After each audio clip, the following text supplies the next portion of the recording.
DY 365 বাতৰিৰ তাৎক্ষণিক প্ৰভাৱ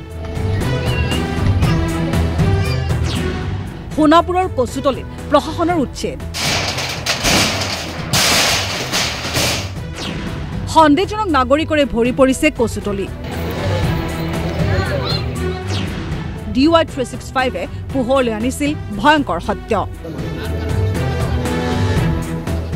বাতৰি সম্প্ৰচাৰ হোৱাৰ পিছতে প্ৰশাসনৰ তৎপৰতা বুলডোজাৰেৰে শুকুৰবাৰে পুৱাৰ পৰাই অভিযান আৰম্ভ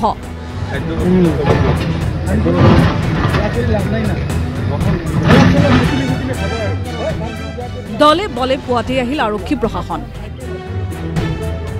এফালৰ পৰা ধাহি মহি তহিলং সন্দেহজনক নাগৰিকৰ বাসগৃহ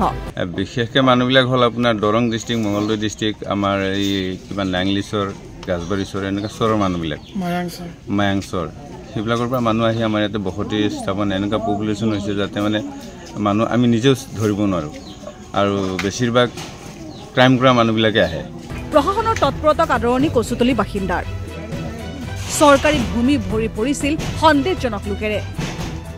যোনখন কচুতলী নেকি অসমৰ ভিতৰত একমাত্ৰ কচুতলী আছিল কাৰো কোনো হাই কাজিয়া কাৰো লগত বদনামী চুৰি ডকাইতি এইবিলাক হোৱা নাছিল আজি চুৰ ডকাইতি বাঢ়িছে ঘৰত বাইক এখন গাড়ী এখন থৈ ৰাখিব নোৱাৰি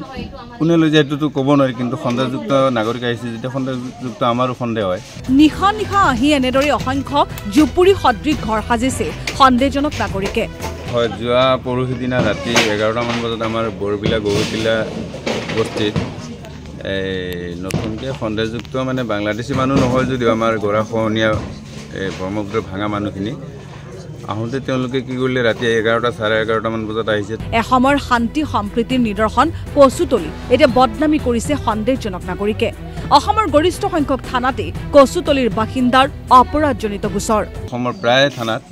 আমাৰ কচুতলীৰ মানুহৰ নামত কেছ পোৱা যায় কিন্তু কচুতলী আমাৰ পুৰণা মানুহ বা আমি ভূমিপুত্ৰ মানুহৰ কোনো ধৰণৰ কেছ নাই একমাত্ৰ এওঁলোক নতুনকৈ অহা মানুহৰ নামত কেছ মামলা আছে আৰু বদনামটো আমাৰ কচুতলী গাঁওখন হৈ আছে নিশা ট্ৰেক্টৰেৰে ঘৰ সজা সামগ্ৰী আনি থাকোঁতে ৰাইজে ধৰিছিল সন্দেহজনক লোকক দাবী উত্থাপন কৰিছিল উচ্ছেদৰ তাৰে মানুহে ৰখাই সোধা পোছা কৰাত